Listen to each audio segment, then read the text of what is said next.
Welcome to Sykes, the Bottom Line Pharmacy Podcast, your regular dose of pharmacy CPA advice to fuel your bottom line, featuring pharmacists, key vendors, and other innovators.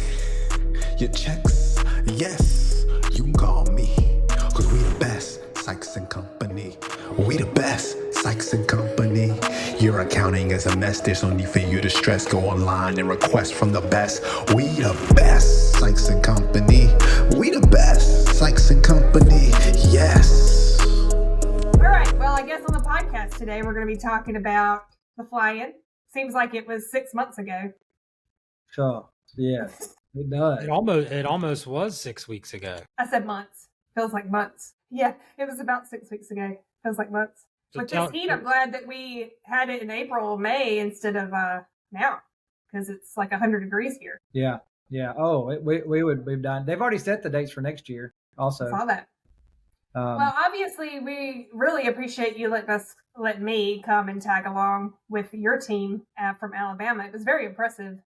Fighting that fight, seeing everybody out there kind of rallying and going and visiting with all these different folks up there in Washington. It was eye-opening, to say the least. Well, yeah, and so kind of like Alabama being a smaller state, we only have 7 representatives, 2 senators, so we have 9 people to visit, and so we're able to see everybody each year. Well, everybody's office.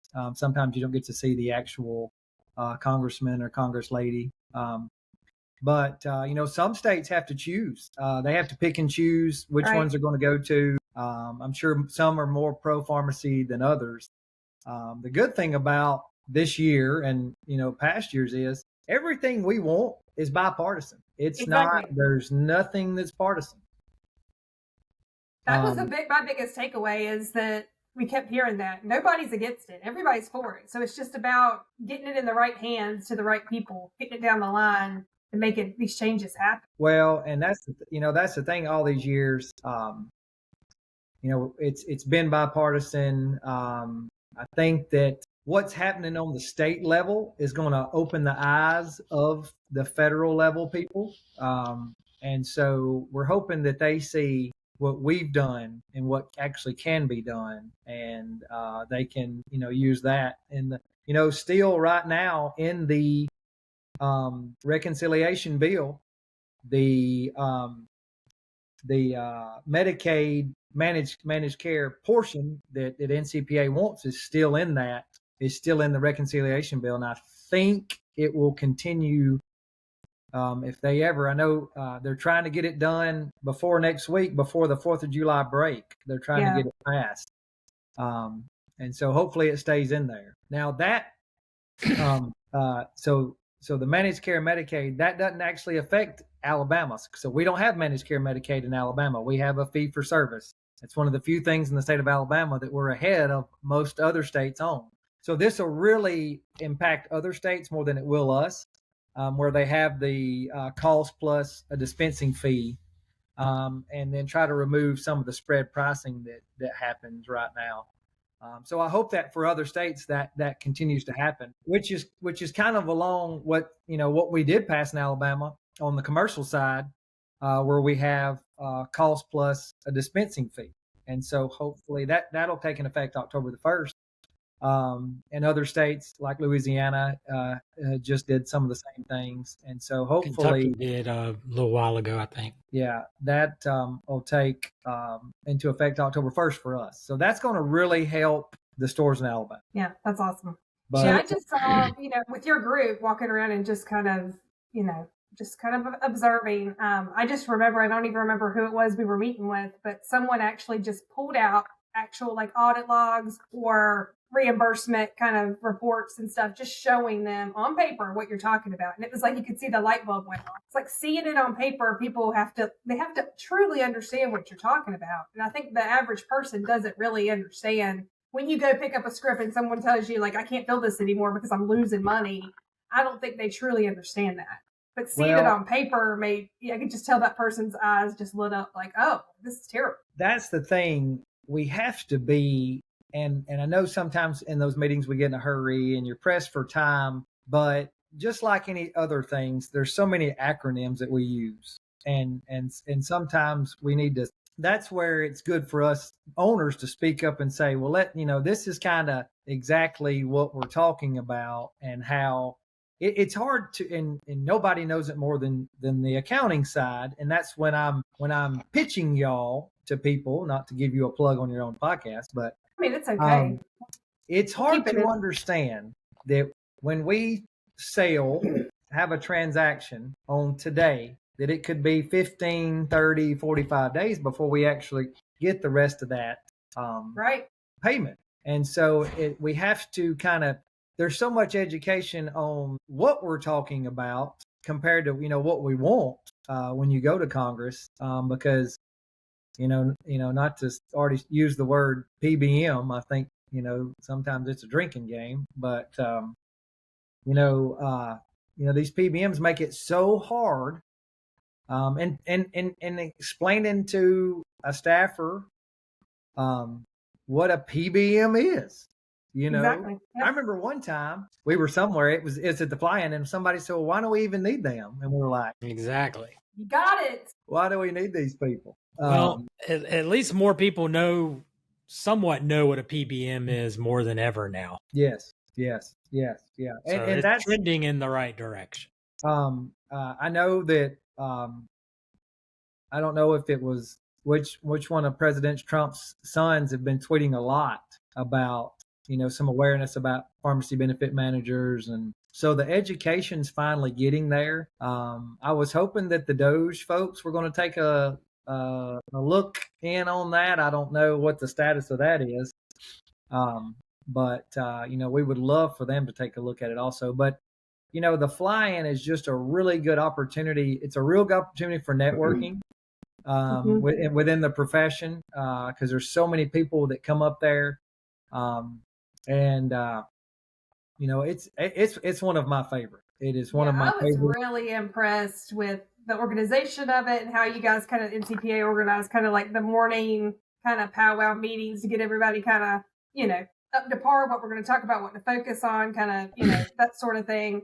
It was really well done. I thought it was great. Well, Bonnie, we skipped that first day. I don't even remember what the first day was, but now we were there the second day when they had, and that's what's really good. So they'll have a panel of different staffers or just different people in the Washington area, and kind of give their point of view, what they're seeing, what they're hearing. And some of that's hard to understand for somebody that doesn't pay much attention to what's going on. But it's still very helpful when it comes to learning about what's going on and things like that. So what's the next big push to get this thing taken care of? A big win would be keeping that managed care Medicaid payment reform within the big beautiful bill. It bans spread pricing, and we all know what spread pricing is. So, it's where, a customer comes to the pharmacy and fills a prescription, and say the pharmacy benefit manager paid the pharmacy $1 for that prescription, but then they billed the health plan. So the health, whoever's the holder of the plan, they might bill them $50. So then they keep that $49, and that's kind of what we call spread pricing. And it also has the cost of the medicine plus a dispensing fee. Now, the cost in pharmacy, true cost is a very, very, very hard definition to come to. And the only thing we have right now is NADAC. And so, that's what's going to be used right now. The thing about it is we got to report to NADAC as much as possible. But now if other larger pharmacy groups report, what's their cost going to be? It's going to be a lot lower than what we're paying. So nothing's perfect. I just tell you, in the state of Alabama, it is mandatory. So our Medicaid program, it's mandatory. If you get a dispensing cost survey, you have to submit it. A NADAC, I know, is it's voluntary, and so we have to submit in the state of Alabama, or you'll be kicked out of Medicaid. And so that's one of the many problems is finding that NADAC, that true cost before whatever it is, before rebates or anything like that. And it is it's supposedly if this is passed, then it's going to save taxpayers nearly $3 billion. Wow. Now, aren't so the NCPA is not getting everything they want in the bill, one No. big beautiful bill. It's only this Medicare.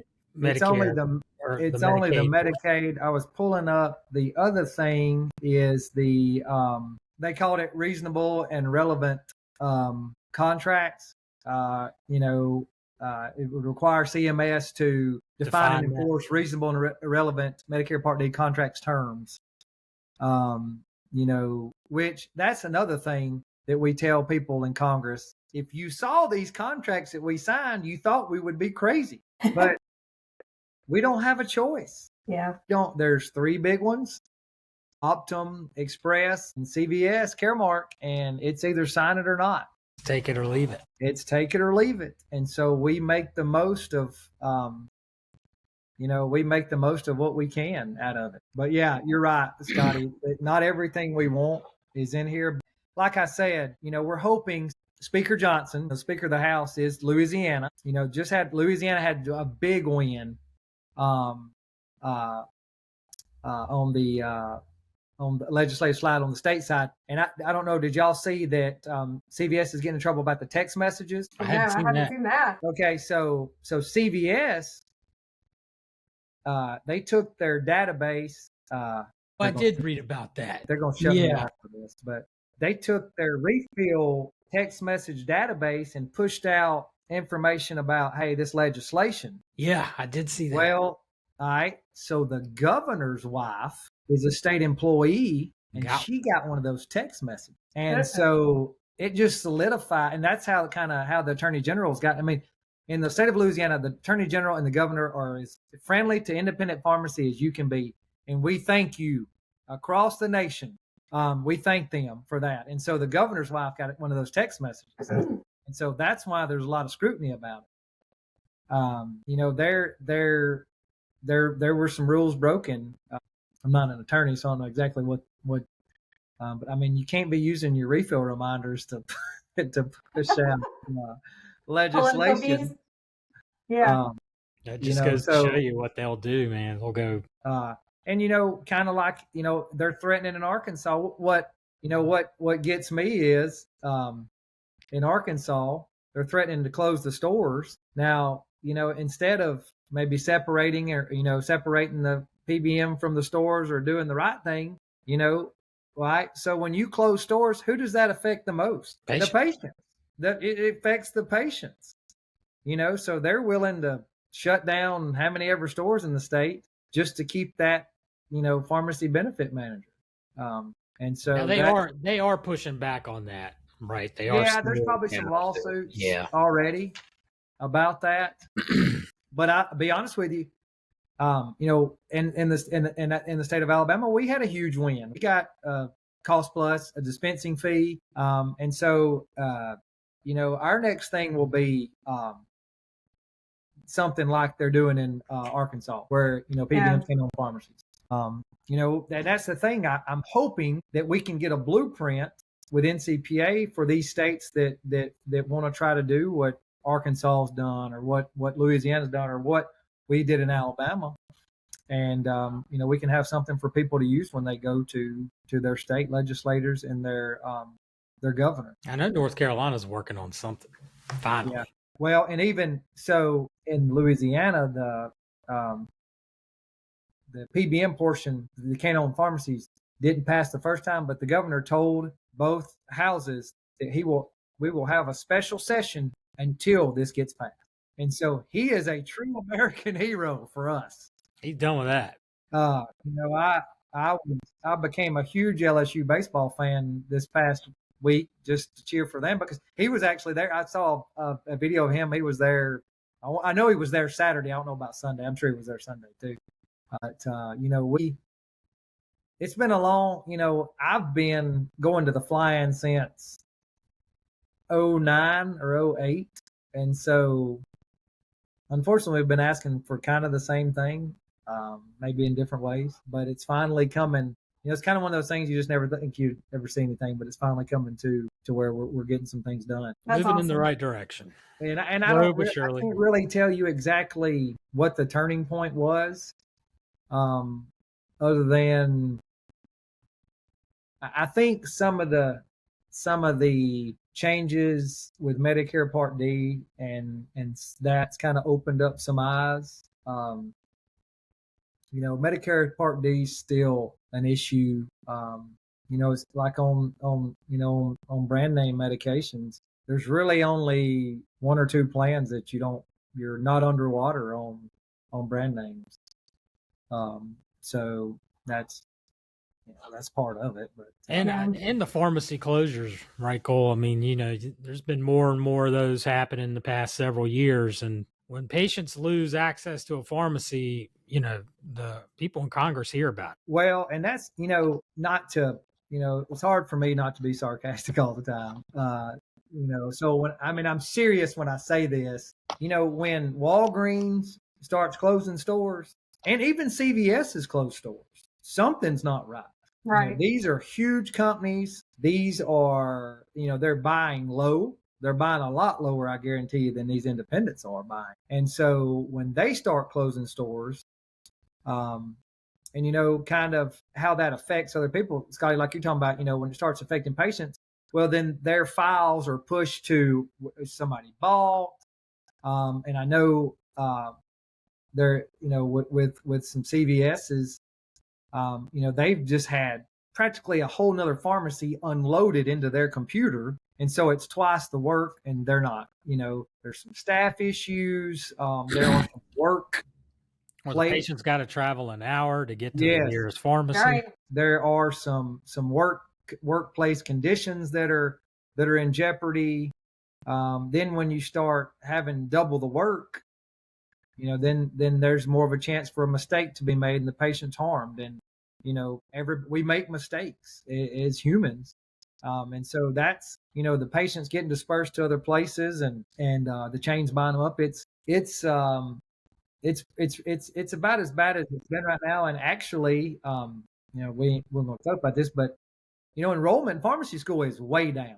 It is way down. I'm on the board at Sanford. A full class is 125. We are trying to fill it with 80 right now. There are some schools that are way below that. Luckily, Sanford being a very, having a great history, we're able to do that. But some of these smaller private schools are having classes of 20 and 40, and eventually, financially they won't be able to survive. And so the shortage, I can't remember. Okay, we need 14,000 graduates every year. Right now, we're at like 10. So the shortage is about to hit again. And so I don't really know what that's going to do. When the shortage hit last time, that was kind of when I was in school. That's when enrollment went way up, and salaries went way up. They were having crazy sign-on bonuses and stuff like that. So, well, the good news is I heard last night that in, I don't know, I think it was like 10 years, they said CPAs may be making more than doctors because of the shortage. And the shortage. I haven't seen a whole lot of wage pressure on the pharmacist side. You're still in that 120, 130 range. It's probably closer to 130 now. Yeah. So it hasn't trickled down there for a retail setting. And after COVID or during COVID, retail, independent, it was tough on everybody. I think, retail pharmacy as a whole, kind of took a hard shot because there were, a demand for getting shots, COVID shots, and the workplace conditions were bad. And so you have students now, or you have young people, might not be young people, but there are people that were going to pharmacy school back in the late 90s into the 2000s that instead are going to physician's assistant or nurse practitioner, or maybe they're going into finance or something like that. So you've lost some of those people that were applying for your school, physical therapy, stuff like that. And so that's one of the problems that I've seen. because in my class, that's back when you had 125 seats and you had 1,200 people applying for those. Yeah. And so I'm anxious to see how that ends up turning out. Not to get into technology talk, but with AI, I'm thinking, when is the software going to be ready that the typing of the prescription is gone? It's pretty much already there. That when it comes into your PMS, yeah, that's pharmacy already management there. system, even if it's a handwritten prescription, there was a young man at Atrium that had a pharmacy they were in Houston, and he was developing his own AI software to where when he scanned a prescription in, it would take, if I was in Alabama, it would take the Alabama law and the federal law as it goes through that prescription and interpret any laws that, affect how that prescription is compounded. Yeah. Now that's coming, because that's there. AI's coming, yeah. Well, and that's what, I know y'all were at Connect, and I didn't know what kind of conversations were being had about that. Where that data entry is going to be automated. And so it's going to be, here's, grab the bottle, get it in the pill, get it in the vial and check it type thing. Well, we need that. I mean, But then that allows you, Cole, to do all these other things you need to do to do patient care. Exactly. Well, and just free your staff up to do other things. To talk to a patient or wait on a patient, or, it really allows, you to be more involved. That's what I'm trying to. Chris Corneliuson's got some kind of AI class that people are doing, and that's the future. I'm trying to get enrolled in that to do that, because AI does a lot more than what I understand. I feel like a lot of people understand. It's not just making funny memes or cartoon characters of Sykes and. Although those are fun. Those are cool. We got to do the baby Cole on. Yeah, we can make us all babies from the podcast. The best thing is, like, if you take a picture, take that limo picture and you upload that to any AI service. I use ChatGPT, and you can be like, roast this picture. Yeah. And it's a great idea. It is hilarious. We'll do that later. And let me tell y'all something. I don't know if it's just by the picture or it's the picture's connected to everything else, but it is spot on how it describes the people in that picture. I know Austin, Mr. Technology. He's got to know what I'm talking. I've seen it. It's like, what about that guy in the blue shirt? Yeah. He looks like he blah, blah, blah, blah, blah. Yeah.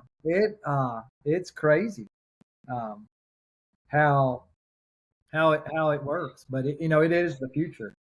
Yeah, you got to embrace it. It's the same thing with us. Too. Yeah. But back to the fly-in, I know a lot of people see the clips of this podcast. I'm sure a lot of people watch it, but I know it's hard to get away. I know the price of a flight and the price of the hotel rooms and registration for convention are high. But I really encourage everybody that's never attended, or if you have, to continue to attend.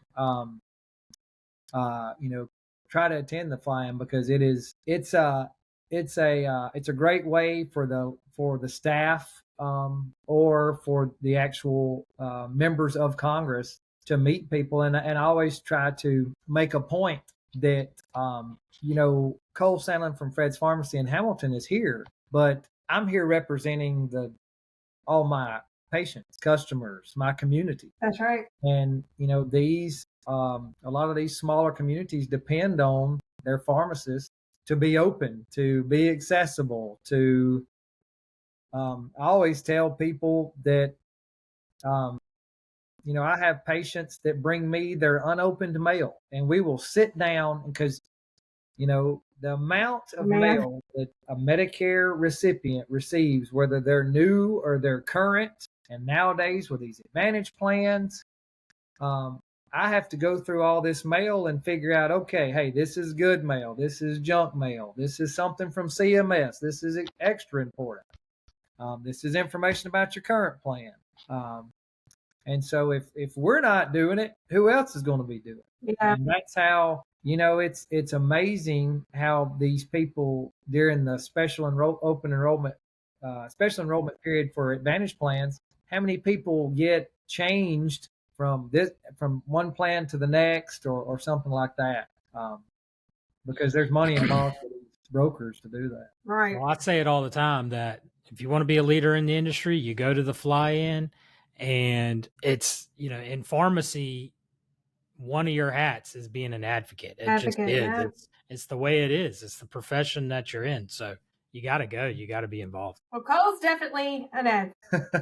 I'm something. I don't know what I am. You're definitely out there. We appreciate it. And everybody else does too. And it was neat.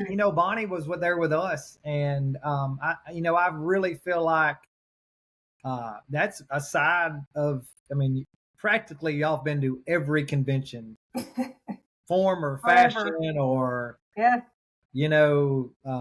NCPA in Columbus on Halloween last year, all the people that were out and about that Saturday night. Hey, that was scary. That was different. That was different. Let me tell you. You weren't in Georgia or North Carolina or Alabama anymore. As my daughter would say, that wasn't on my bingo card this year. Yeah. And so I think it was great for Bonnie to be there to kind of see how it was done, and another aspect of the things that we're having to do. We're not pharmacists, but we care too. You guys, all of our clients, mean the world to us. We want to see you guys do good, so it's a big deal. I told Scotty and Austin when I got back, I was like, we need to make this a yearly thing somehow to be a part of it. I did get a lot of negative press from my North Carolina friends though when they saw that I was with you guys. They were like, "What the heck?" Yeah, you wanted to get that good old, that true Southern hospitality. So she came. I kind of invited myself, but I was like, I kind of got to invite. So if y'all want to, let me run around with you. Technically, I asked Cole, "Can I come?" But still, Well, I said you need to get with somebody in North Carolina, and you're like, I'm going with Cole. I said, well, it's the first time, and I was like, I want to just go with somebody that knows what's going on. I know them, and it was a great group though. I've enjoyed. Got me some new little friends. Yeah, I had to leave early to get back, and Bonnie kind of hung with them. They got a cool little tour. Student. And so Bonnie didn't embarrass Alabama. Then I'm taking. She didn't. She didn't. Not while he was there. No. Yeah. Kidding. And now Bonnie, Senator Tuberville's probably fixing to be our governor. Right. And so that's hopefully, cool. That's good. Back to legislation for independent pharmacy in the future in our state, because a lot of times states, this happened in Georgia, maybe last year. Great piece of legislation got to the governor's desk and didn't sign it.